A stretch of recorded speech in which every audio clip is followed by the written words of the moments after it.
Okay, we are starting now. Welcome back, friends, to the first session of competency-based learning workshop. We are fortunate enough to have Dr. Ruchi S. Kumar.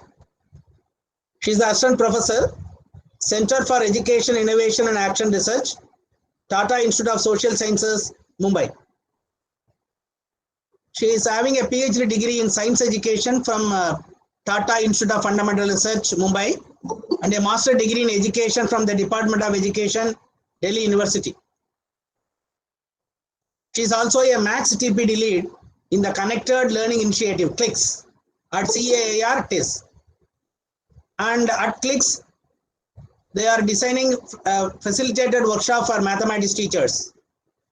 She has taken sessions for teacher education in workshop courses in Homi Bhabha Center for Science Education. She has designed a very interesting courses for in-service maths teachers, out of which the reflective teaching, mathematics teaching and reflective teaching in ICT by TIS, they are all very famous one. And she has published a presented research paper at several international and national conferences. She is a member of International Group of Psychology of Mathematics Education and Mathematics Teacher Association India. She is having experience of working as a primary school teacher for more than 6 years and act as a source of reflection and inspiration for her work.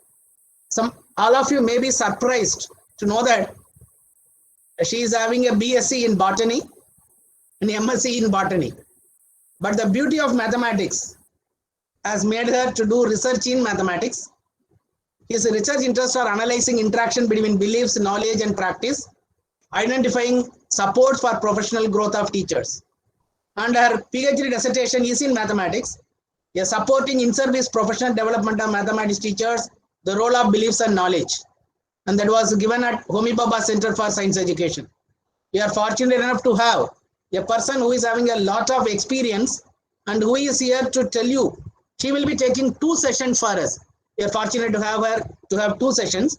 Today she will be having a session on how to make effective assessments, because we start with assessments. About how the assessment to be having this competency based in that. Okay, on behalf of the director, Zonal Institute of Education, all the 50 teachers from all the 25 regions around India, I invite Dr. Ruchi S. Kumar to take the session. Thank you, madam. Once again, welcome, and please take over.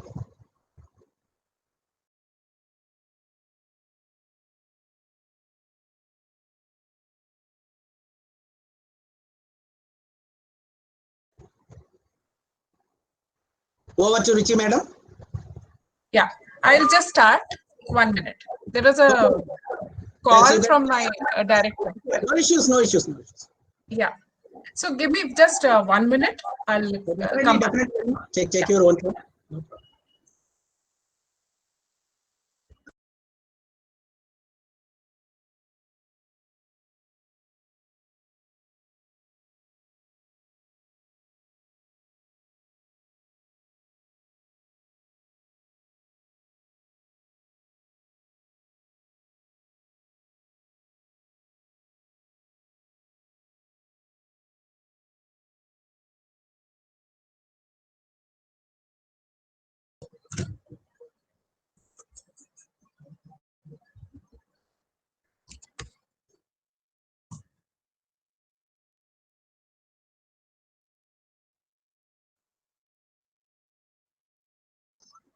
Okay. Yeah.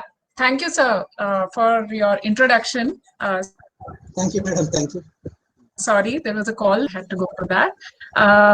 I do have my presentation, which I'll be sharing, but it is really nice to get this opportunity to work with KV teachers. Even in my PhD, I had worked with KV teachers, and I'm really fortunate to get this opportunity to once again work with KV teachers itself. So today I am going to work with all of you on designing productive assessments. And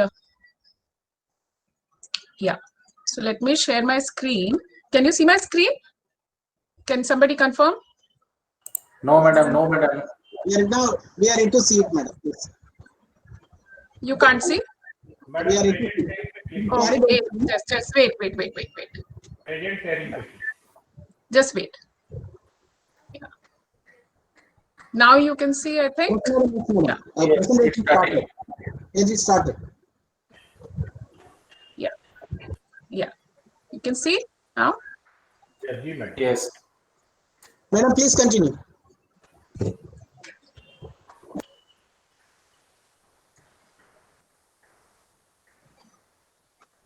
Sorry, I can't hear you properly, sir. Yes, madam, you can continue, madam, please. We are able to see the Okay, slides. thank you. Just 1 minute. Yeah. Okay. So first, I just wanted to ask some questions from you. So what is the mode of interaction used by KV teachers to connect with students? And you can all respond on chat as to, what is your answer? First is WhatsApp, second is Google Meet, third is both WhatsApp and Google Meet, and fourth is others. Also want to see chat. So let me see. Let's see chat.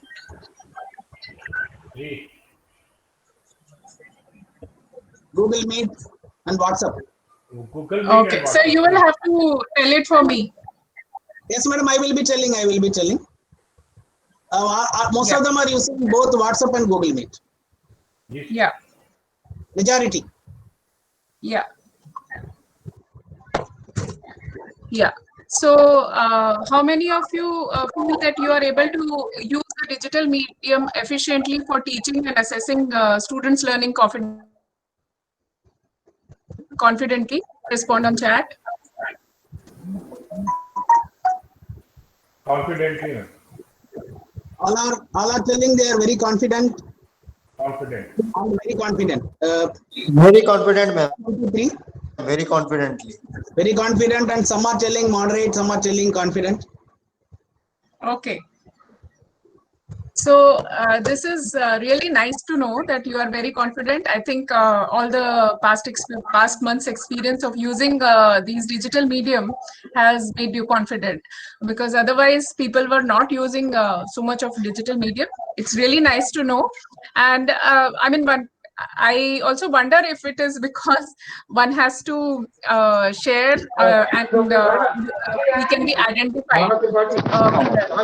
No, it is. I'm asking you to think from the perspective that if the same thing was anonymized in form of an assessment, then would we have got a different kind of scenario? Doubting. I'm just suggesting that the different mode of assessment that one uses also affects the kind of response. So when you ask it openly, publicly, there are different kinds of responses, and when you ask people to share privately, then it is different kinds of response, right?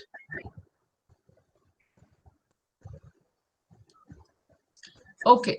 So next is suppose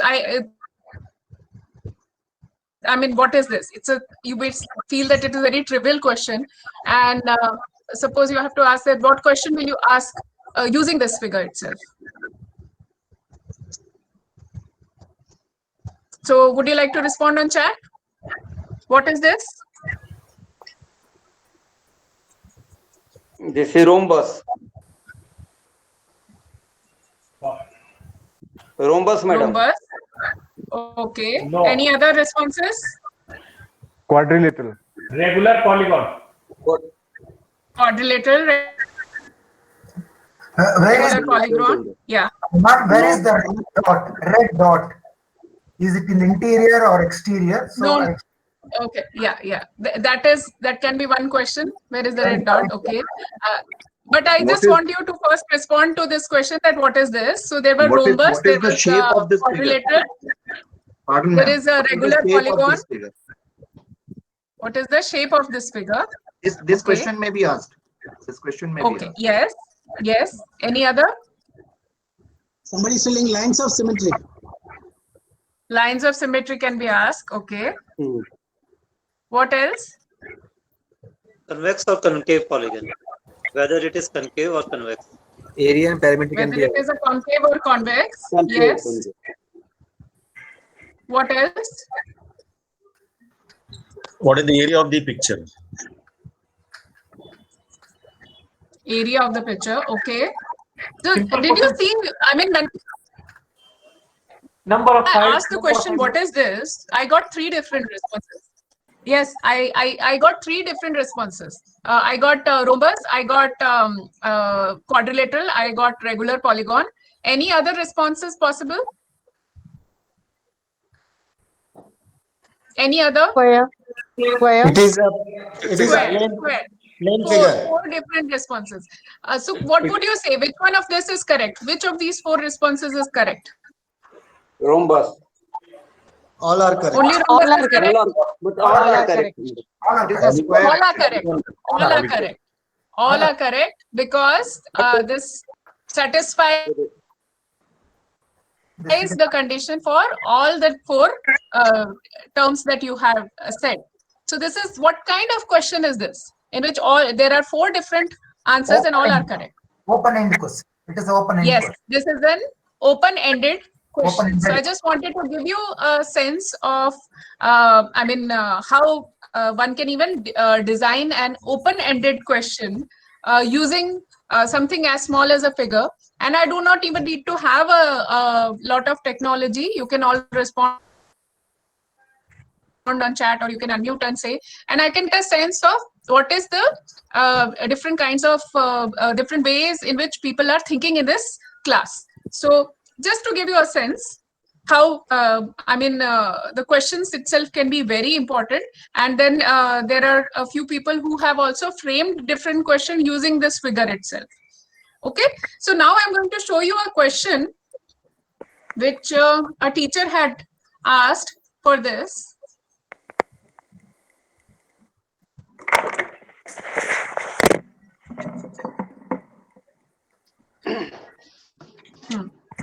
So this is the question that the teacher asked. What is the difference in constructing square by drawing circles and constructing squares by connecting lines drawn using a scale? Do you understand the question?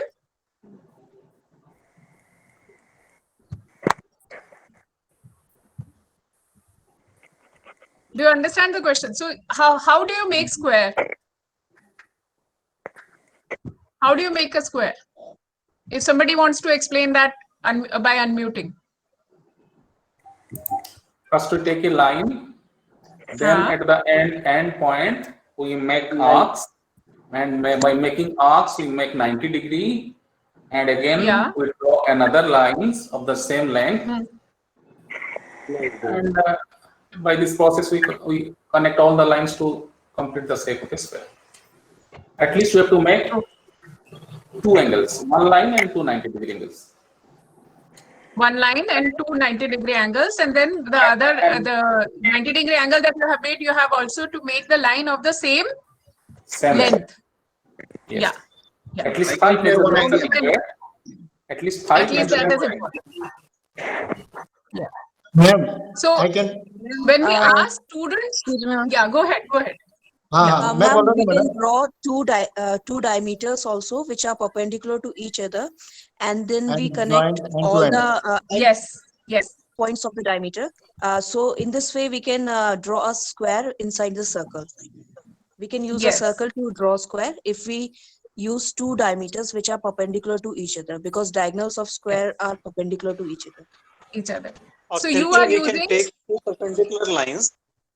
2 perpendicular line segments of equal length at 90 degree, and joining their endpoints, we get a square. And more way, if 4. Madam, may I answer to you? Yeah.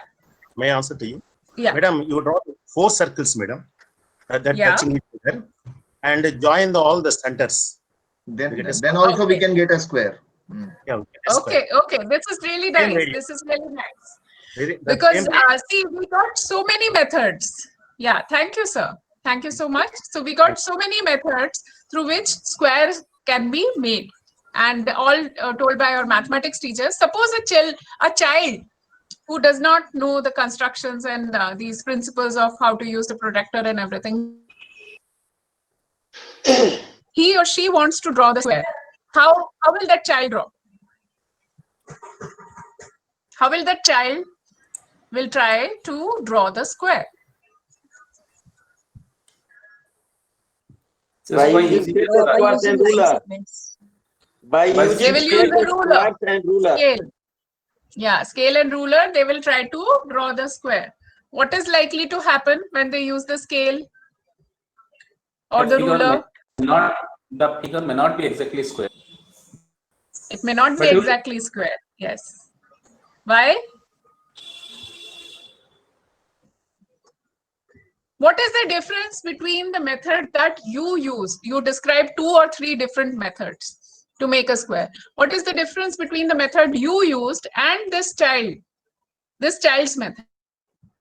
Ma'am, when we start what is the main difference here? Yes. When we start drawing the square, we make a line segment of some length, and then at both the corners we make 90-degree angle.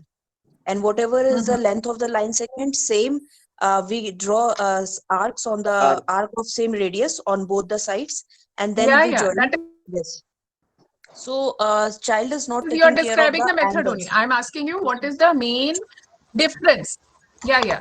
I'm not asking you to describe the method again. I want you to Madam, child may understand the main. What is the main difference? Point which is different. The method which we are using. The method which we are using our previous knowledge about square, about its properties. We have knowledge of all the different properties of the square. Exactly. But the student does not have that knowledge. He just just knows that there are only 4 lines which are equal. Yes, exactly. Absolutely correct. So the methods that we describe are based on the properties of square. That the angle has to be 90-degree, the sides have to be equal, and how will we get those sides and angle 90-degree, and how will they be equal? So our methods were based on those properties. Whereas the child, when he or she is using the scale, she is just going by the way the square looks, how it looks. It looks like some sort of window, and it seems like all sides are equal. So he or she may not even think that the angle has to be 90-degree exactly. So this is the difference between these 2 methods. And this is the question that is being asked by this teacher. Right? So by using that, that figure, this is the question that the teacher has asked. Now you understand the importance of this question. What do you think about this question? What do you think about this question?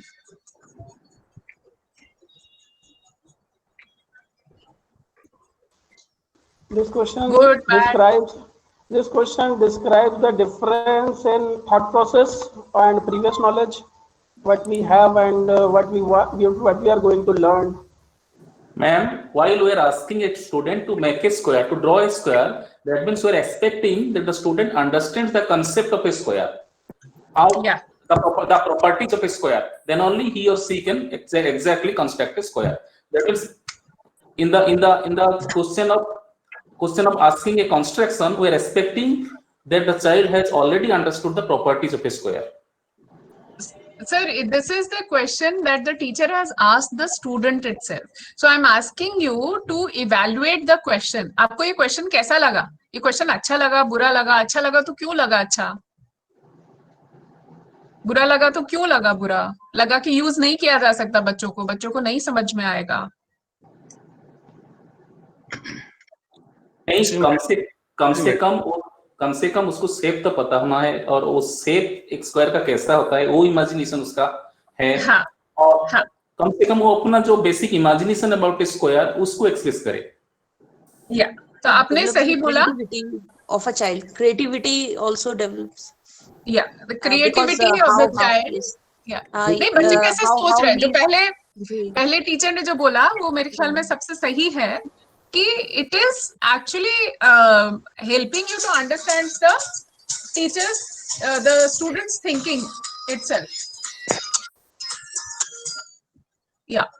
So it is helping you to understand students' thinking. Okay. So what is the nature of this question if you say that this is again open or closed? Again, open-ended question. Open-ended question. It's again Because an many- open-ended question. And because what many would be ways the are there to student construct the responses? So how it will help in assessment? It will help us in understanding students' thought process. It will help us in understanding if the student is actually using the properties of square to construct, or he or she is just going on the basis of how the square looks. Okay. And what would be the difference if these constructions that you describe using the paper pencil protector, if the same constructions were done on GeoGebra? How many of you know GeoGebra? Please type yes. Yes, ma'am. How many of you know? Just type yes so that Srinivasan sir can tell me. ये type कहाँ से करते हैं रे? Sir वहां पे ऊपर जाएंगे ना, वहां पे पार्टिसिपेंट्स दिखेंगे आपको, है ना? मैं यहाँ दिखाती हूँ आपको, जैसे ये देखिए, ये आपको दिख रहा है, मेरा स्क्रीन दिख रहा है आपको। यहाँ पीपल, ऊपर जाएंगे राइट हैंड साइड में पीपल है, और वहां पे एक चैट का ऑप्शन भी है, और जब आप उसको क्लिक करेंगे तो आपको सबकी चैट दिखाई देगी। आई डोंट नो आप मेरी स्क्रीन में देख पा रहे हैं कि नहीं? श्रीनिवासन सर वो देख पा रहे हैं? Yes, madam, they are able to see it, and they are writing in the chat also. Most of them are writing yes. Okay, great. So अगर आपने GeoGebra पे यूज किया है, तो जब GeoGebra में आप ये चीज ड्रॉ करेंगे,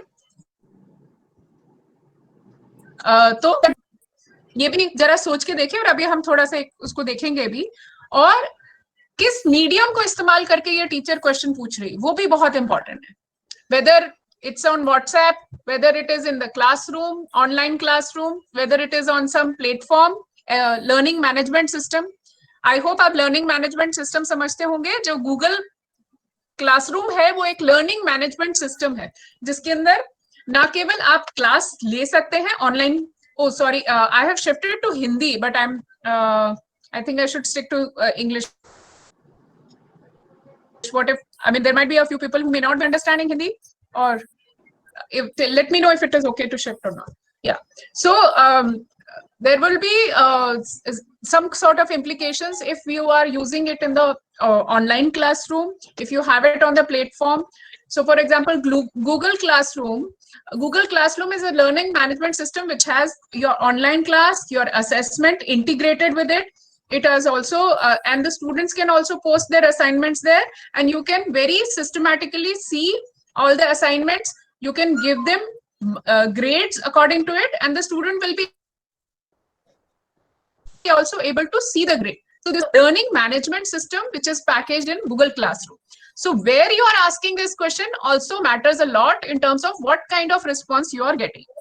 And it also matters as to how how the teacher will assess students' understanding. For example, when I was presenting, I was not able to see your chats. So it is very difficult for me to assess what you are saying on chats and what does it mean. So I had to take help of Srinivasan sir to see those chats itself, right? To know about the chats itself. So that it's all very important in the kind of assessment one is doing in the classrooms. So let me just show you this is a small 2-minute video of using GeoGebra for the dynamic square, how you can construct a dynamic square.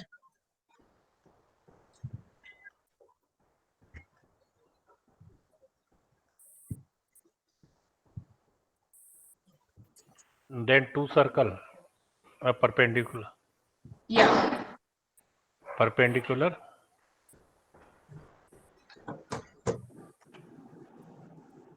Draw a circle.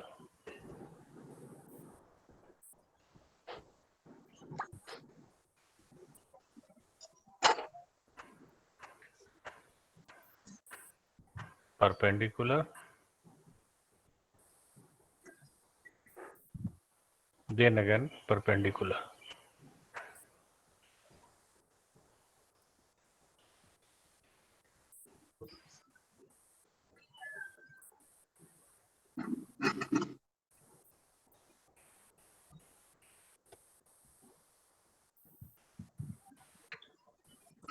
Regular polygon and angle.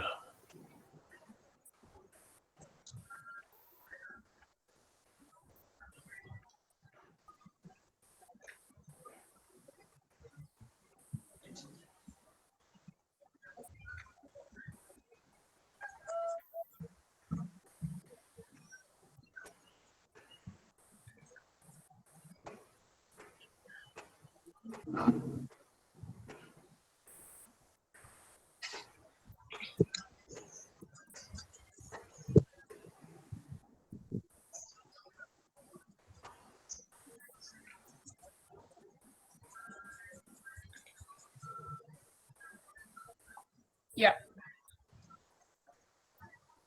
As you can see, how this kind of dynamic square can be created, and yeah, and it can be used further. So this is an entirely different experience that one can get using GeoGebra itself.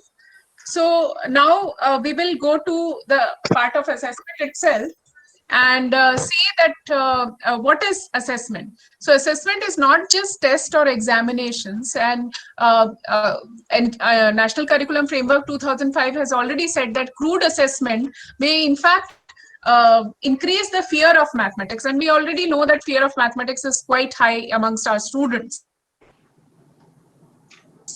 And therefore we need to move away from narrow focus of in assessment of testing memory of procedures and formulas to testing other important ideas of mathematics like concepts, principles, and other processes, which even Director Sir was talking about. So what should be the aim of assessment? The aim of assessment is to educate and improve the student's performance and not to audit it. Where it is, that's not the aim. The aim is how we can use this assessment to improve students' performance. And that will happen when the teacher will use the information gained from the assessment to change their teaching, to design ways to students' learning itself. For example, if one takes this blue text that is there, that a student is able to add fractions correctly, but does not know why one needs to convert the fraction into equivalent fractions or to take LCM of the denominators for adding two fractions, would you say that this student has understood fractions? Why or why not? How would you respond to that?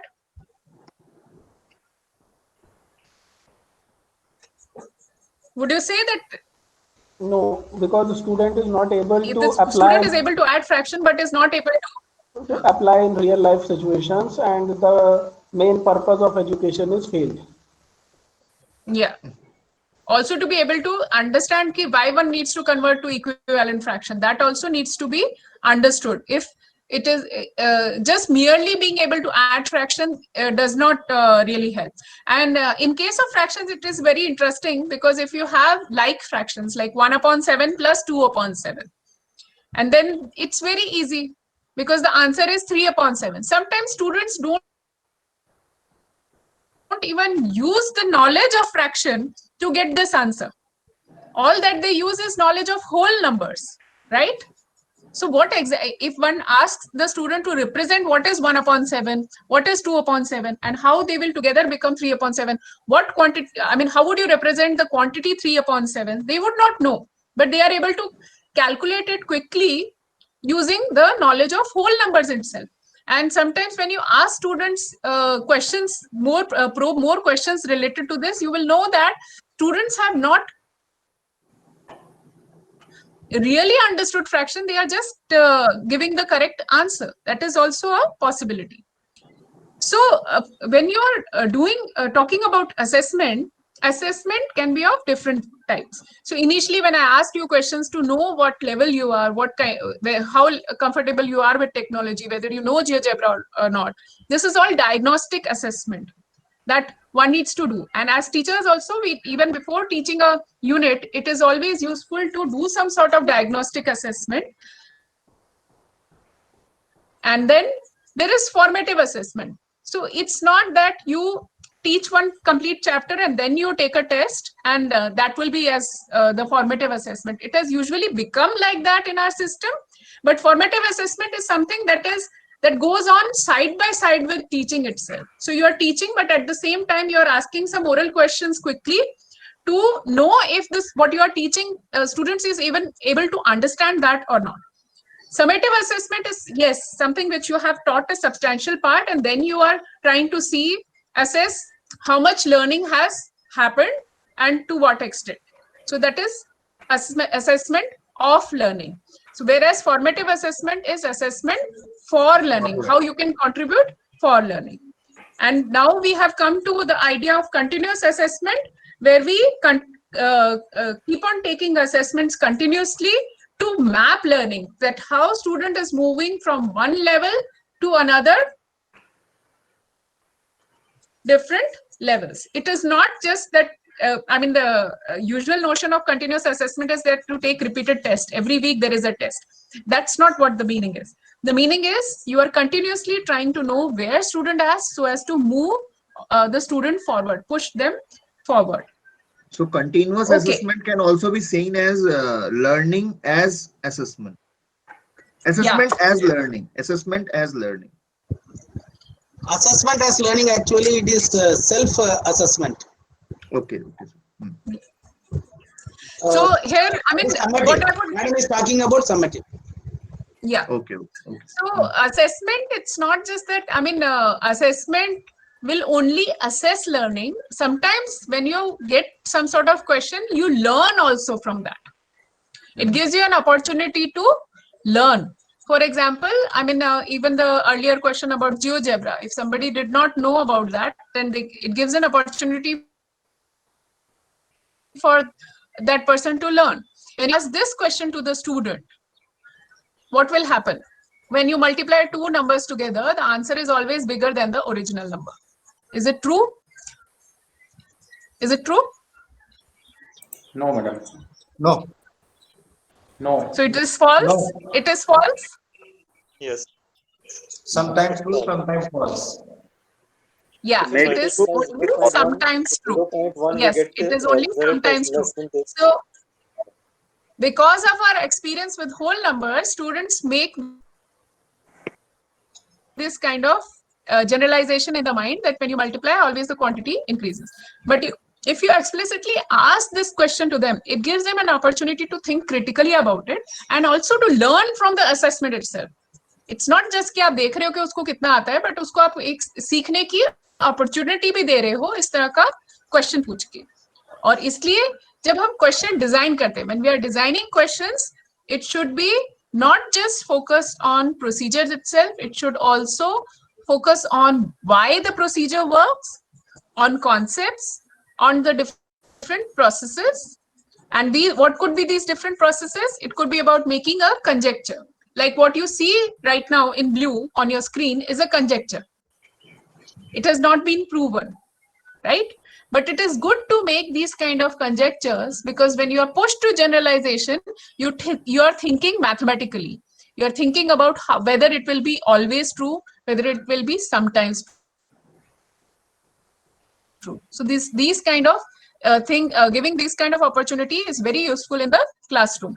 You are investigating patterns, you are finding examples and counter examples, and then you are arriving at generalizations. Then the mathematical structure also student can be assessed of. For example, the role of place value. Because of the decimal number system, there is a certain structure of mathematics. There is commutativity, there is associativity, and all these structures also need to be understood by the students. Then the last is quite important, which is the reasoning and communication. So most often we just stop at the level of being assessed and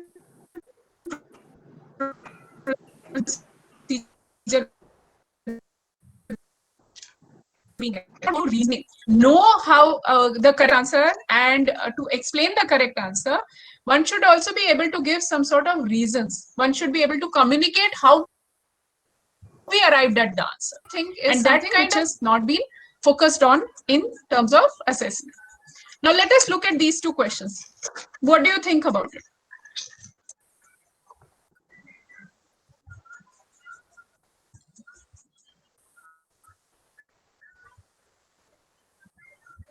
Would anybody say?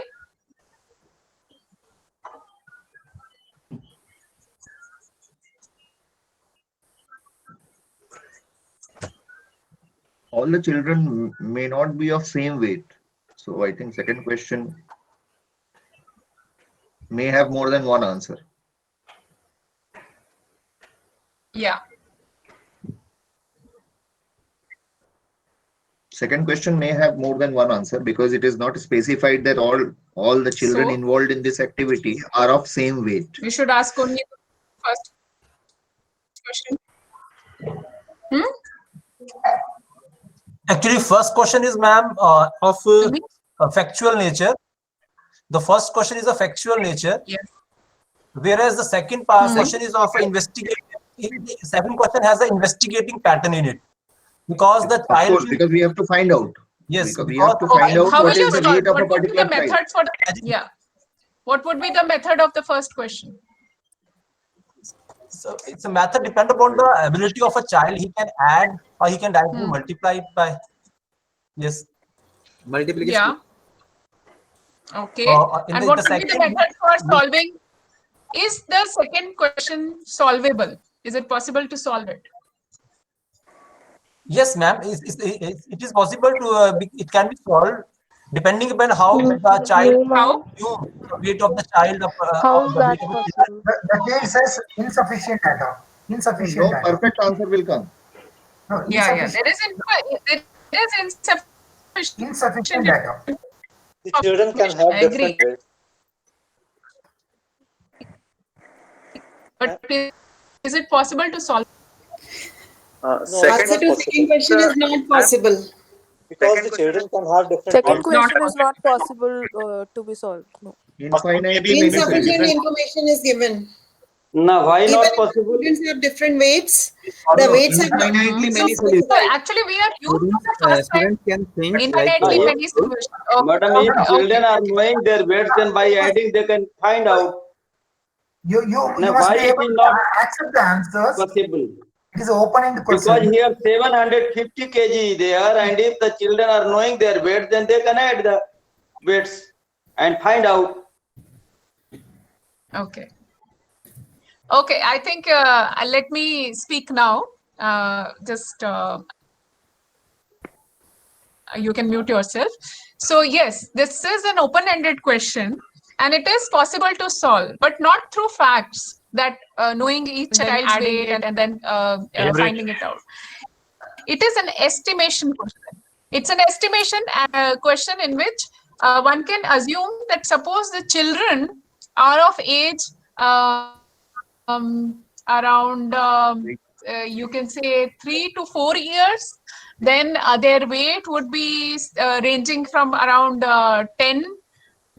8 to 10 kgs perhaps, or 15 kgs or 15 to 20 kg. Suppose let's say 20 kgs itself, 15 to 20 kgs, and if that is the average weight of those children, then how many such children would be required to be equal to 750 kg. So this is yes, it has insufficient information, but this is a different kind of question. It is assessing a different kind of thinking of student, of how one thinks. It is also assessing a different process, which is estimation, whereas the first question is assessing the knowledge of multiplication and division. Although some students may try to solve it by addition, but multiplication and division would be most appropriate. But the second question is a different kind. So these kind of questions also help you to think more openly about mathematics itself. And which comes to this point that what is a good assessment question? So what is a good assessment question? A good question helps us to identify how students are learning and what they are learning, while also giving information about what they are not learning. They should help the teacher to differentiate between learning based on rote memory from real understanding. They should be able to differentiate the several levels of understanding which may be exhibited in student solution. And across students also. They should help in eliciting the gaps in student understanding. What is the misconception that the students have, so that the teacher can plan the level of teaching. Good assessment questions are essentially, they are also learning tasks. They help in developing higher order thinking with such tasks.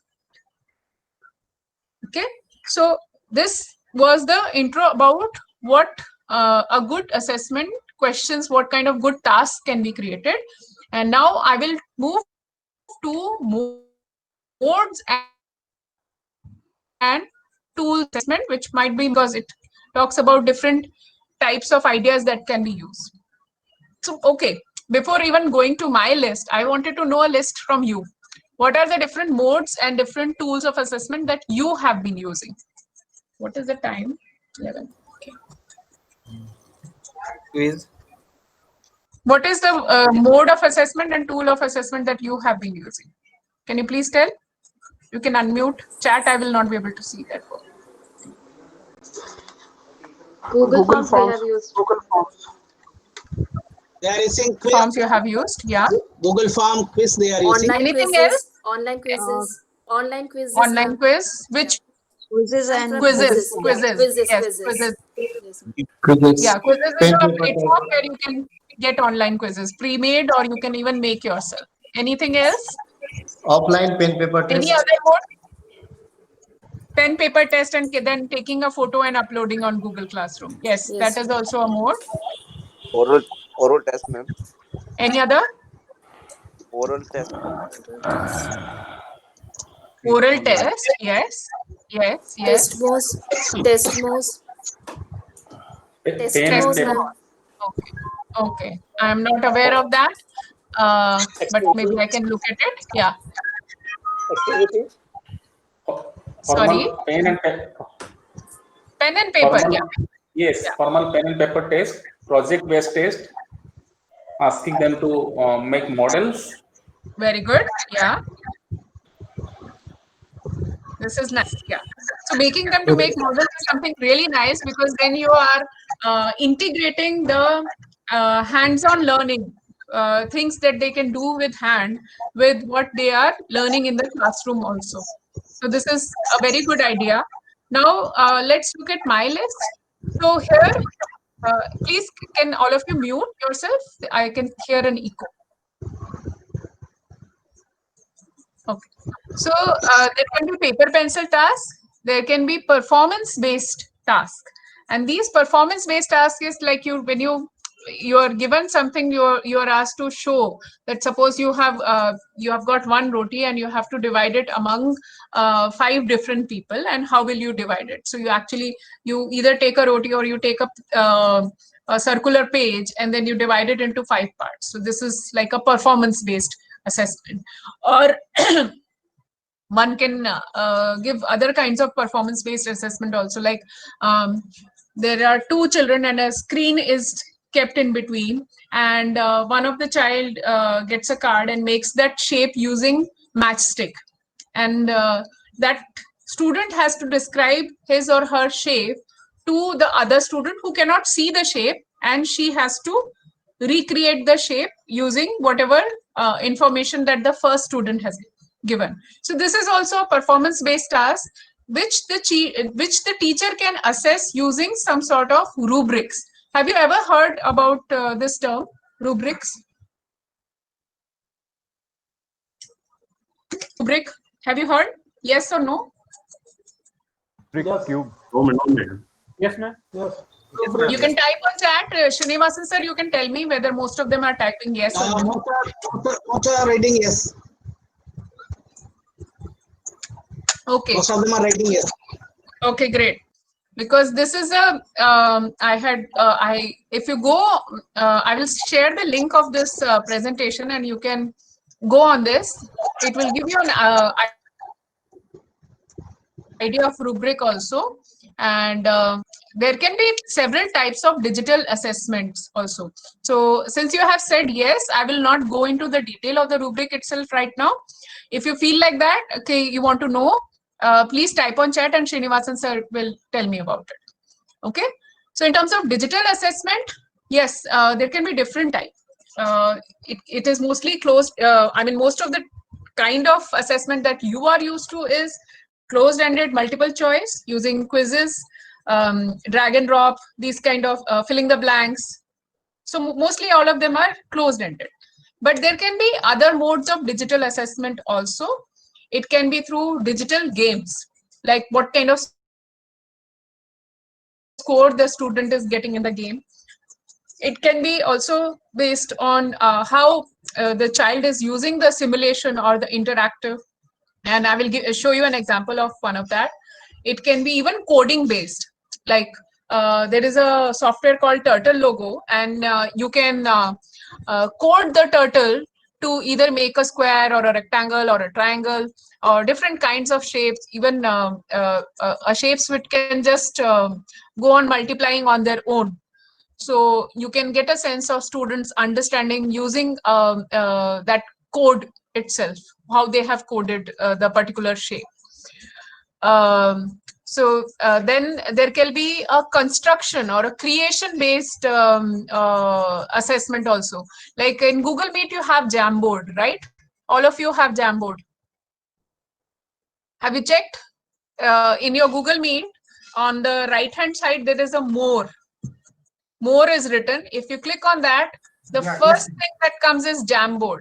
Have you ever used that Jamboard in class? Yes, ma'am. No, ma'am. Ji, madam. Yes, ma'am. Okay. Some of you have used, others have not. So No, this is a ma'am. good opportunity for you to have try this Jamboard itself. So this Jamboard allows students to create. I mean, they can insert a picture, they can create different shapes, they can write text, they can put some sort of a sticker on top of it to explain their thinking also. And you can ask students to do different kinds of tasks. Like you can ask them to make a concept map, you can describe a shape and ask them to make that shape on this. You can ask them to take a picture of their paper and pen solution and post it on Jamboard so that you can see their solutions all at the same time. So this is different kinds of affordances are possible in this. And you can even use GeoGebra. And then there are lastly discussion-based assessment, which you can do either. So the online discussion is still easy. I mean, you can use the verbal communication, or you can use chat. Like in this session, you can see how I'm trying to use chat, and I'm asking you to unmute. That is one way of doing the discussion. Suppose it was not possible for us to meet online, then we could have used either WhatsApp or we can use discussion forum. So STEM Games, STEMGAMES, STEM Games is a kind of discussion forum in which you can create topics. You can create a theme, and on that, below that, all kind of posts related to that particular theme would be there. So that also helps you to generate discussion. In WhatsApp, what happened is you are doing a discussion on a particular theme, but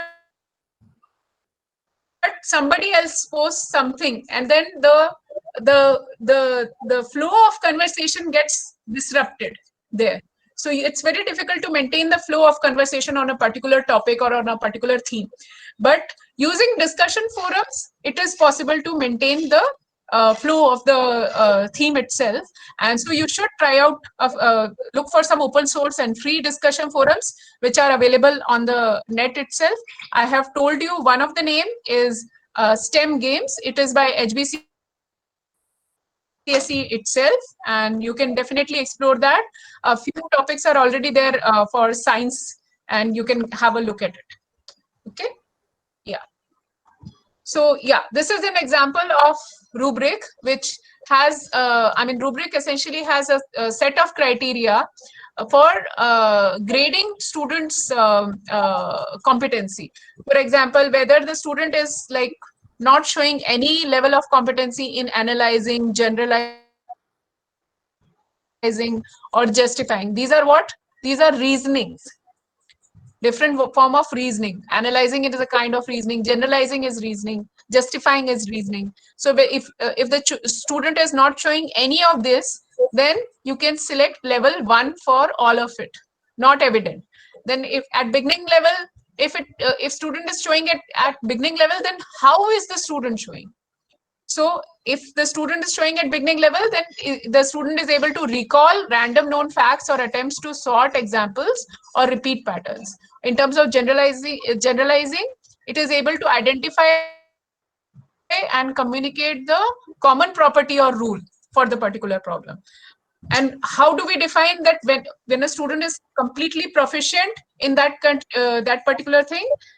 It is able to notice and explore relationship between properties, or is able to generalize different cases. So this whole rubric tells you the different levels that are there and is able to help you to describe the different level of proficiency that your students might be having in a particular process or in particular content also. So you can spend your time looking at it in your asynchronous time. By asynchronous, I mean after 11:30, you are going to get some time to look at the presentation, do the task. At that time, you can have more careful look at it. And if there are some questions, you can ask me in the evening itself. Yeah. So more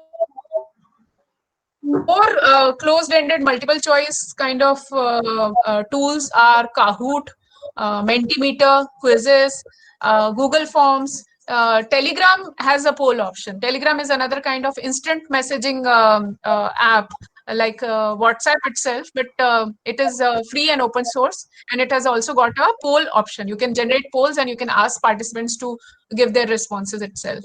And then there is interactive worksheets. Have any of you used interactive worksheets? Yeah, ma'am.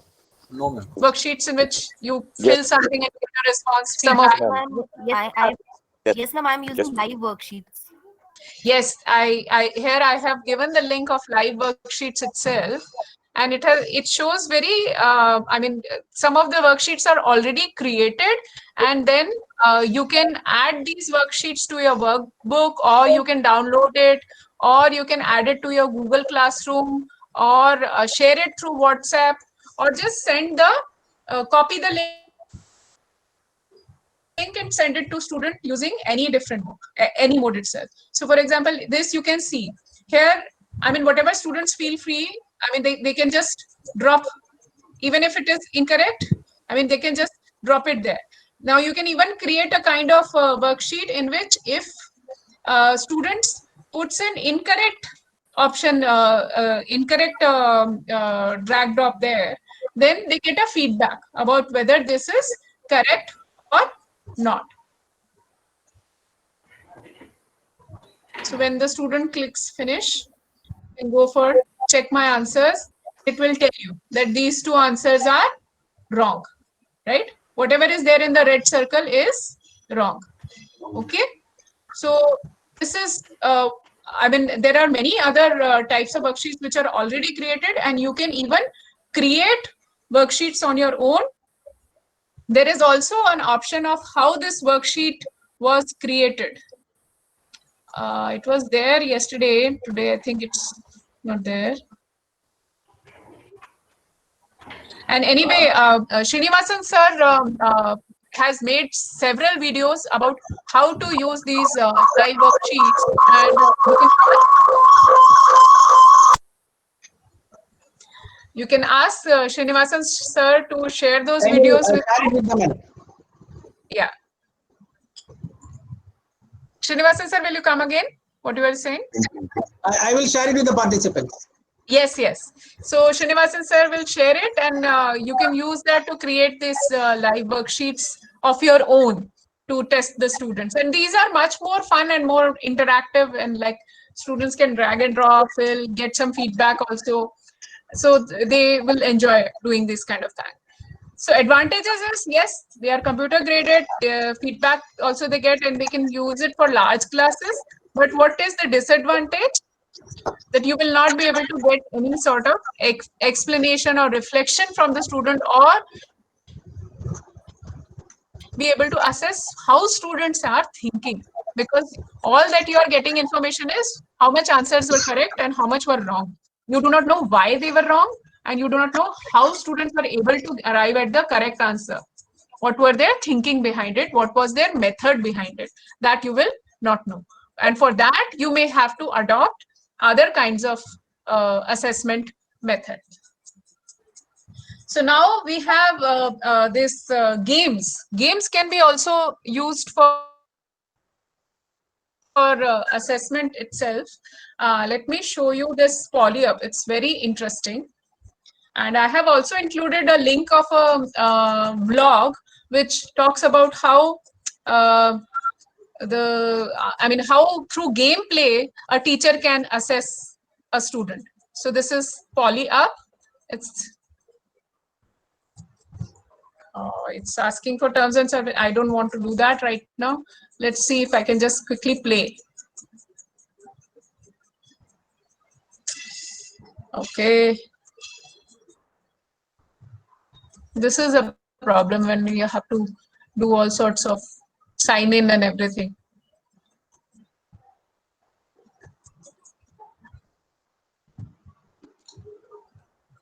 Let me see. I use it with another device where it is possible for me. I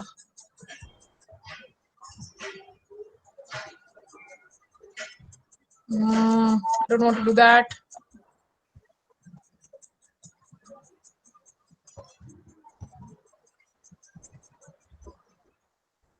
So you can create a machine. You can even try a new. Yeah.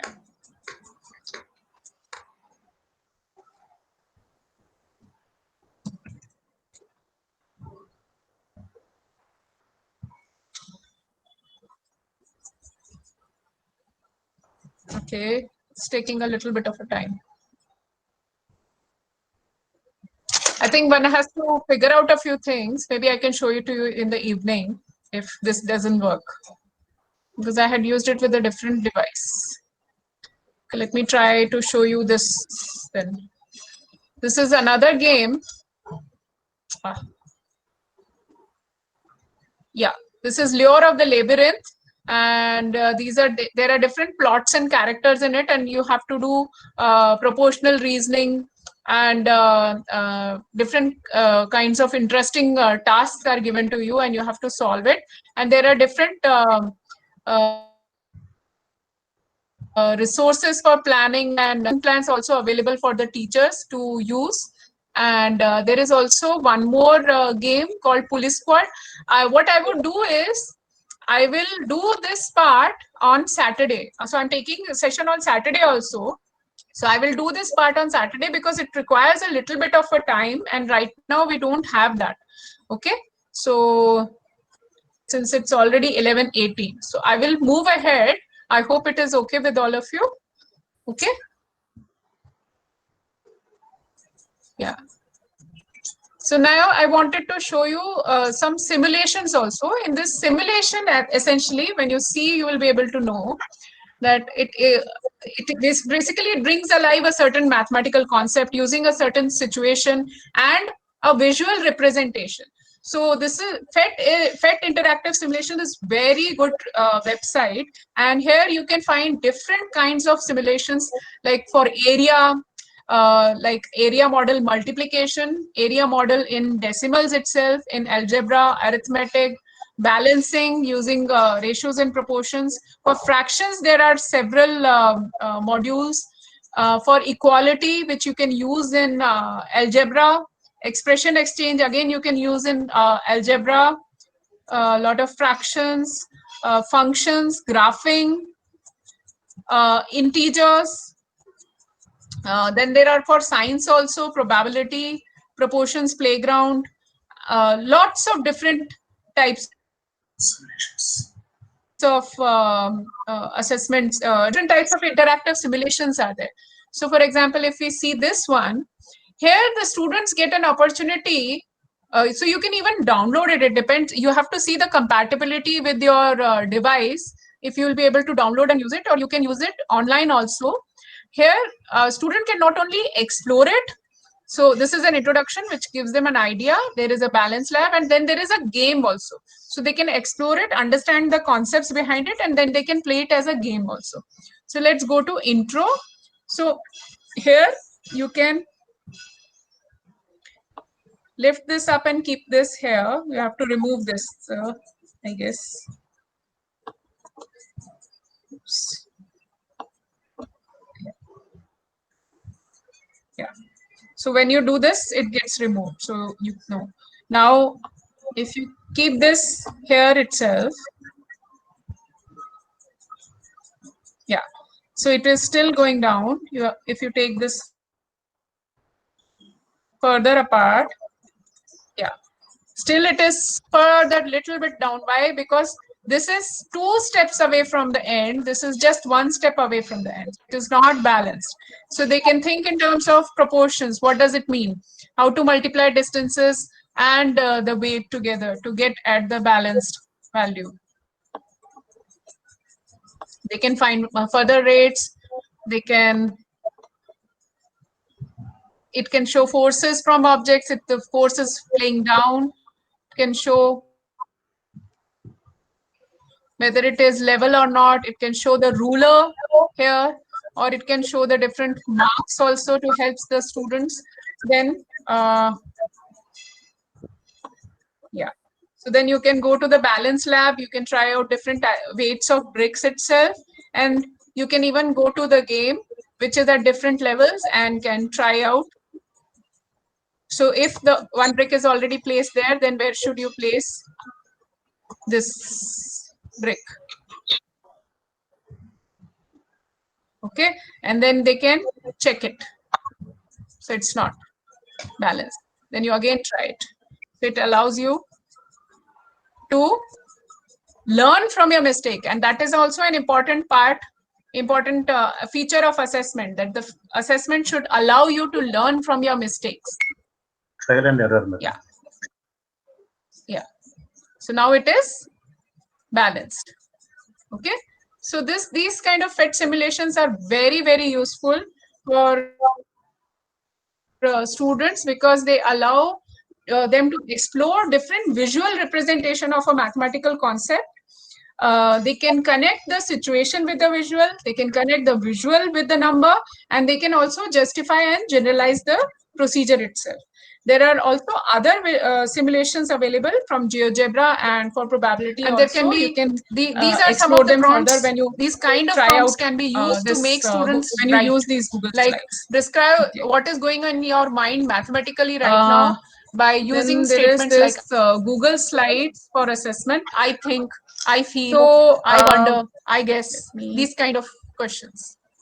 Then there can be group assessment also, like if you have asked students to work in group, how they have worked, they can show, and whether they have, whether it went well, the group, working in group, it helps, it helped them or not, whether they were able to learn from each other's mistakes, or they were able to collaborate or not, it can help them.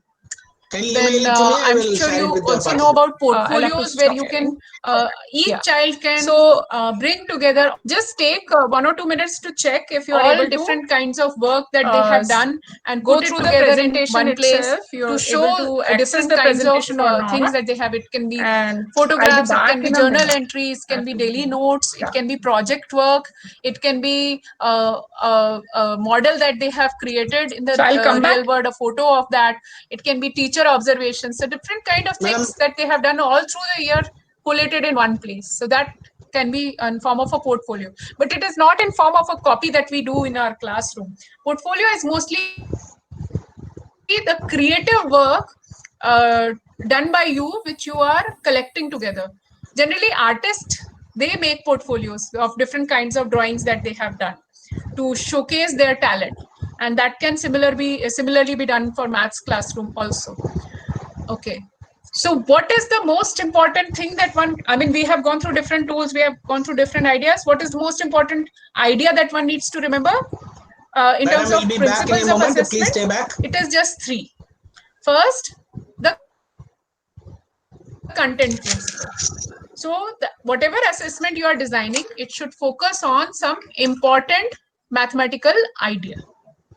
So the idea, what is the essence of mathematics there? You should be able to focus on that, not test something which is not important, which is trivial, which can be, students can anyway understand.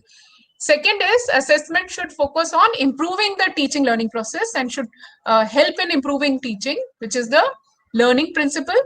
And third is it should be designed in such a manner that all students are able to use their understanding of mathematics, in the sense that they all might be having different styles of learning. Some might be visual, some might be more verbal, some might be more kinesthetic. They might be wanting to, show it. Like I even saw a video in which there was a dance which was showing the property of numbers itself. And it was really beautiful. So that equity principle is also important to keep in mind. If all of the students do not have the device, then how do you design the assessment so all students are able to express their understanding of mathematics and it is not shadowed by them having a particular access to a particular tool or a particular device. So these are the things one has to keep in mind. I will not go into this. Again, a few more features one needs to think about the assessment task, and this is the task that I wanted to give you for the time till evening. So essentially there are 4 tasks. First is you create any one multiple choice assessment having at least 5 questions on the topic of your choice, using any of the digital tools which are listed here. It can be Kahoot, Mentimeter, it can still be Google Form also. If you're using Google Form, I want you to also use the feedback option. If you're using Google Form, it should not just be simple Google Form itself. You should be able to use the feedback option and also see another, or you try out any other Kahoot or Mentimeter or any of the other things which are listed there and analyze what kind of feedback and support is available for the student, and also self-assess the task that you have created based on these 3 principles I have discussed. Okay. The second task is to create or adapt any one of the interactive worksheets from liveworksheets.com and having at least 1 question as filling the blank and 1 drag and drop. I sincerely request you to create a worksheet on your own so that you are able to get a hang of it right now. I mean, if in the workshop mode, it is possible to get some sort of help from your peer or from the instructor, but it will be difficult to do this, to get this kind of help later on. So I would suggest you do it right now. Then the third task is to use PhET simulation or any of the game that has been that is there on the internet, and write 10 lines about what that particular game or simulation is assessing and how it is being assessed, what exactly is being assessed. And the fourth task is to create 1 Google slide for assessment, or to convert one of the videos from the YouTube, which you feel is very informative, into an interactive video. So perhaps, I mean, if H5P is not working, maybe you can attach a Google form to a video, but also try to think creatively of some other way also of making classrooms more interactive. Okay, so that's all. Srinivasanji, you want to say anything at this point? Yes, madam. Thank you. I will give them some instructions so that in the around 4:30 they will come back with, and you will be there to give them the feedback and all. Yeah. And I request all the participants to stay back, please, for 10 more minutes. Some instructions are